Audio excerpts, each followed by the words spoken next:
А знаете, в чем главный минус Черного моря? А я вам сейчас покажу. Вот он, главный минус Черного моря. Прям ко мне подплывает и говорит: эй, ну что ты там на камнях спрятался, давай ко мне в воду. Привет, друзья и случайно зашедшие. Я странный дядька, я на берегу красивого Черного моря, в замечательном городе Батуми, в самом его центре, очень гостеприимной стране Грузии. И в сегодняшнем видео мы с вами прогуляемся по набережной города Батуми. На самом деле я понятия не имею, что здесь, где и как, потому что я совершенно не готовился. Я просто вот сегодня с утра, пораньше, взял сюда, приехал. Сегодня, кстати, 31 декабря, совсем скоро Новый год. Я первый раз в Батуми, ничего про этот город не знаю, вообще не имею понятия, что здесь, как расположено. Чистое такое вот первое впечатление от моего посещения. Ну и, наверное, это впечатление будет интересно в том числе и вам, потому что вы, наверное, точно так же, если здесь никогда не были, сегодня вместе со мной получите мою естественную реакцию на то, что я здесь буду видеть в первый раз. Натурально, если здесь по берегу судить, то километров, наверное, 25 в ту сторону, и это все еще Батуми. И я так понимаю, что куда-то вот в ту сторону, вот, наверное, там, где следующие высокие дома на берегу, это, наверное, уже тоже граница Батуми, следующий город, который называется Поти. Берег здесь довольно, скажем так, ухоженный. Я так понимаю, что вдоль всего берега здесь идет вот такой вот галечный пляж, на котором, наверное, в сезон, летом, когда тепло, скорее всего, негде и камню упасть, или там чему-нибудь, яблоку какому-нибудь, или как это обычно говорят. А дальше вот там раскинулся, скажем так, видимо, деловой центр этого города. Идет вдоль всего этого пляжа такая набережная, которая представляет из себя бульвар. Здесь вот эта вот вся новая застройка и все такое прочее. А там на дальнем плане горы, куда я тоже, надеюсь, мы с вами сможем забраться. Ну и вот эта вот современная высотная застройка здесь на пляже создает интересный эффект. Вот я сейчас стою здесь на солнышке, а если посмотреть, то справа от меня есть огромная тень вот от этого большого здания. И можно сделать буквально несколько шагов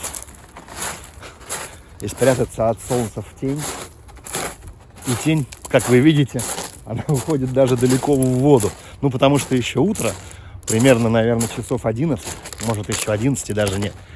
И вот это вот строящееся здание, огроменное, солнце собой загораживает, отбрасывает тень сюда, на берег, на пляж и на море. А дальше там, вот, как вы видите, опять участок освещенный, но потом вот это высоченное здание отеля Marriott опять-таки отбрасывает длиннющую тень. Для всех россиян наверняка важный вопрос: а как же в Грузии относятся к россиянам? Ну, первое впечатление, что в Грузии к россиянам относятся ровно. Не сказать, чтобы прям очень рады, но в то же время никоим образом не выказывать никакого тебе фи. Все с тобой всегда разговаривают и общаются, все всегда вежливы и стараются помочь. За несколько дней, которые я здесь уже нахожусь, столкнуться, скажем так, с отказом в обслуживании, с грубостью, ну или даже с косым взглядом мне, честно говоря, не приходилось. Прилетел я в Грузию 20 декабря, сегодня уже 31.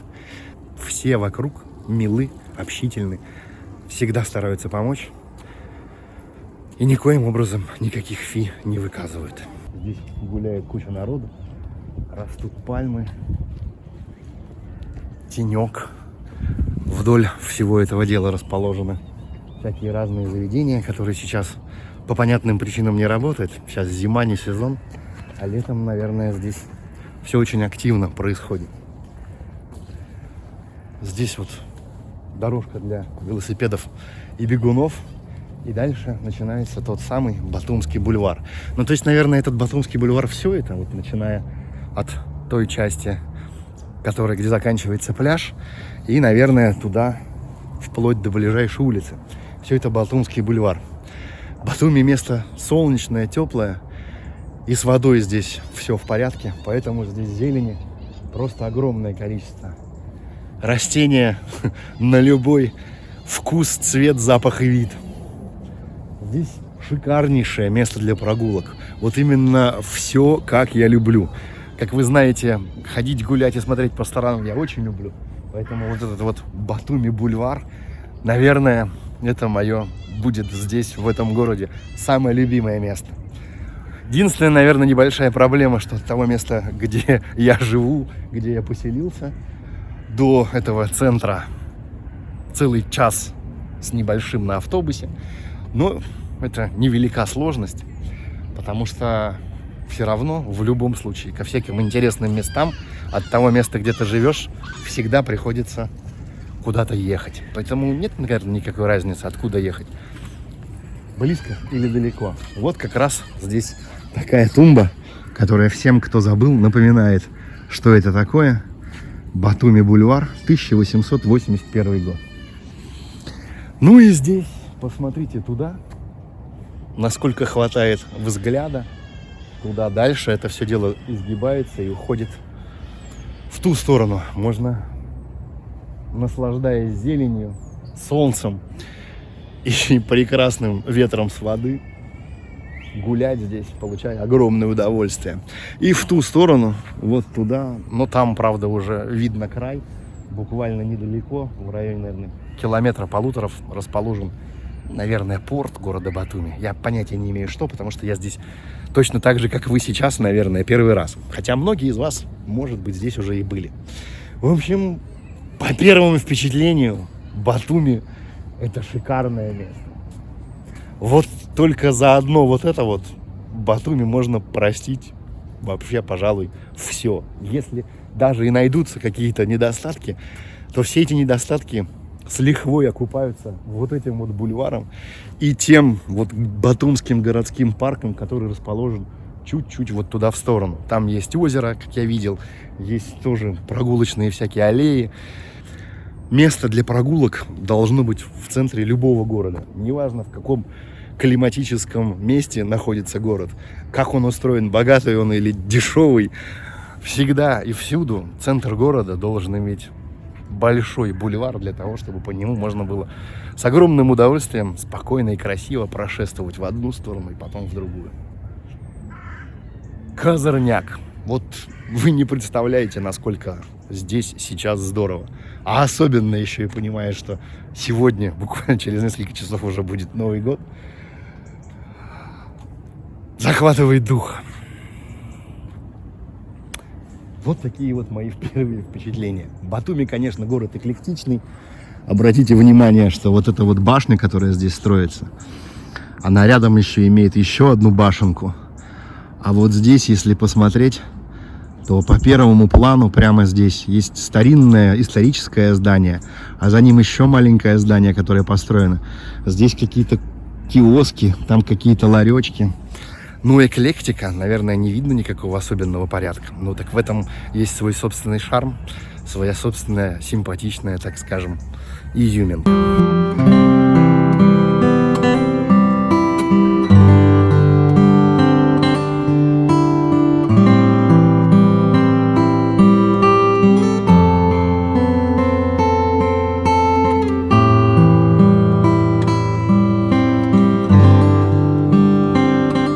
И обнаружил интересную штуку. Здесь вот такая дорожка к нему, к заведению. И на ней, вон он, снег. То есть получается, что сегодня ночью здесь были заморозки. И только что все замерзло. То есть ночью был минус. На досках намерз снег. А сейчас уже здесь сколько? Плюс 15, наверное. Ну еще плюс 15 нет. Может, наверное, какие-нибудь плюс 10. Заведений вдоль моря здесь множество всяких. Плюс еще периодически встречается вот такая вот всякая жанровая скульптура. Ну, как она обычно и бывает на таких, на набережных, на бульварах. Естественно, должны быть какие-то элементы оформления. Здесь еще везде и всюду стоят вот эти вот скутеры. И большинство из них почему-то жалобно пищат, жалуясь, видимо, на свою судьбу. Видимо, за ночь они замерзли. Аккумуляторы посажались, и скутер жалобно призывает, так сказать, своих хозяев. 50, 0. Вдоль всего бульвара установлены вот такие вот скамейки. Наверное, они не очень практичные, потому что они бетонные. Но с другой стороны, когда у тебя здесь жарко, то можно и на бетоне посидеть, ничего страшного. Тем более, что на противоположной стороне по бульвару, практически вдоль всего бульвара, установлены вот такие вот широкие, не знаю, из пластика, наверное, скамейки. Еще из инфраструктуры здесь периодически встречаются вот такие вот каменные фонтанчики. И судя по тому, что здесь мокро, этот фонтанчик, скорее всего, еще и работает. Давайте попробуем. Ну, точно, пожалуйста, работает. То есть в жару все есть для того, чтобы умыть свою переднюю часть головы, свои ладошечки потереть. Ну и, наверное, это вода питьевая, ее пить можно. Также встречаются вот такие вот лежаки. Они еще, вон, смотрите, пронумерованы с инвентарными номерами. И, видимо, наверное, прикручены к поверхности, так сказать, бетонной, чтобы, не дай боже, никто их не уволок. Ну да, приделаны насмерть. Здесь вот эта штука пластиковая, и она неудобная, потому что на ней вон вода стоит. А рядом пластиково-деревянный, назовем это так, лежак. И вот, наверное, на нем уже можно вполне себе прилично провести часик-другой, любуясь пейзажами уходящего вдаль за горизонт Черного моря.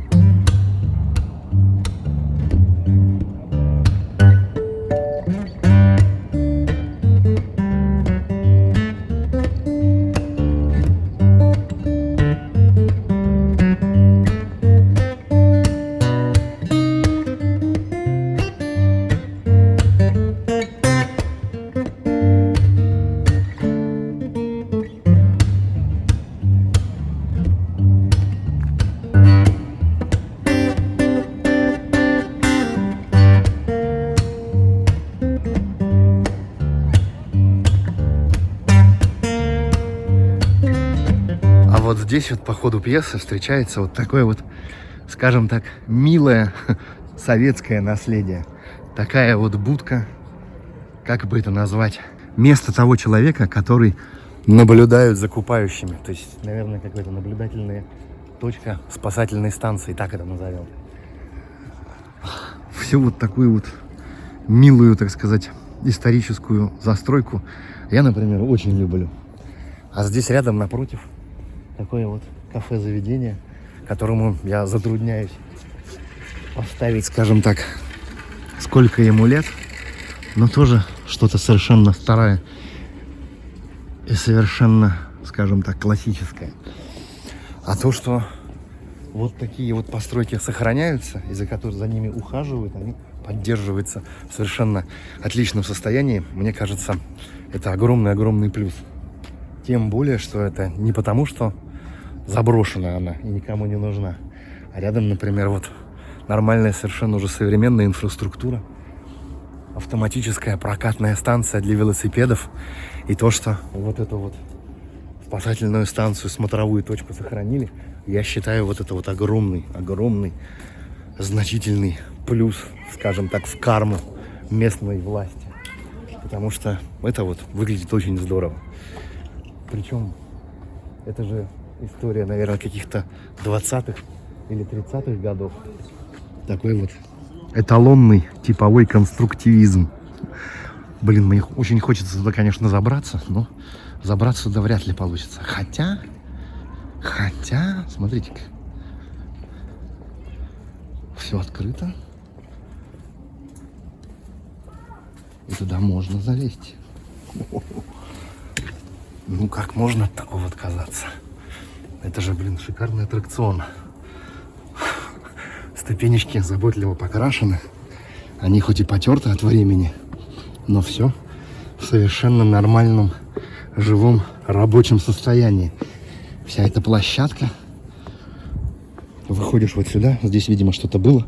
Наверное, стульчик какой-нибудь. Ну и вот, строгим взором оглядываешь отсюда всех купающихся, кто себя как ведет, никто ли не подает признаков утопления, никто ли не пристает к отдыхающим. сколько этих отдыхающих, как у них дела, с кем стоит познакомиться, кто посимпатичнее. Ну и прочие такие штуки. Отличный, шикарный шикардос. Мало того, что эту штуку сохранили, так она еще открыта для доступа и совершенно функциональна. Во! Посмотрите, как далеко простирается территория бульвара. Вон там дальше, видите, машины? До них, ну не знаю, метров, наверное, 400, может даже 500. То есть вся вот эта территория, вот оттуда от моря, здесь метров 100 туда и метров 500 в ту сторону. Это все такая линия. Такой огромный парк отдыха. Вот, Батуми мне уже прям очень сильно нравится. Причем, смотрите, вот здесь бар, первый этаж. Потом есть большая площадка, второй этаж. И маленькая, отдельная, видимо, совсем VIP площадка. Исключительно для партийных руководителей. Для того, чтобы оттуда пить кофе и смотреть на отдыхающих и загорающих. Крутяк. Интересно, работает там кафе или нет. По виду все разобрано. Но в то же время сохранено все в первозданном виде. Отремонтировано, покрашено с любовью и заботой. Назовем эту композицию «Трубиной человек дарит пластиковое сердце трубиной женщине». Тишина, покой.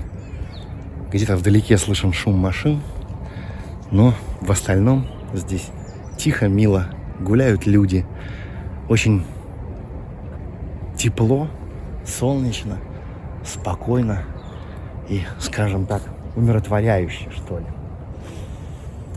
В общем, если вы никогда не были в Батуми, обязательно приезжайте в Батуми. Точно не пожалеете. Еще по впечатлениям, здесь очень много наших соотечественников. Не конкретно здесь, вот именно в Батуми, в центре.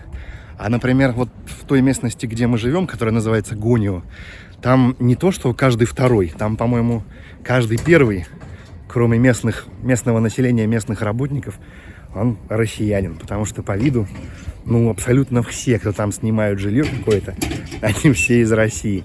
То есть, видимо, в другое время какое-то, вне сезон, там, наверное, темно, пусто и нет никакой жизни. А вон, смотрите, фонтан. И он работает, несмотря на то, что зима. А там дальше, посмотрите, какие историческая застройка, дома. Дальше, видимо, какой-то новодел, наверное, башенка вот эта вот. И за всем за этим горы. И где-то там на горах какая-то вот станция. То есть, видимо, туда вот на гору и идет вот та канатная дорога, которая здесь из центра выходит. На этой канатной дороге мы на гору совершенно точно поднимемся. Но, наверное, это будет отдельное видео. Здесь у нас дальше вон там какая-то колоннада. Тут какие-то мальчики, девочки, ангелочки. Здесь вон большущая детская площадка. Тут вон какие-то дельфинчики. И дальше пирс. Проход на пирс оформлен вот такими вот милыми черными зонтиками. Они, наверное, какие-нибудь металлические. Ну да, из легонькой жести. Но выглядит на самом деле прикольно.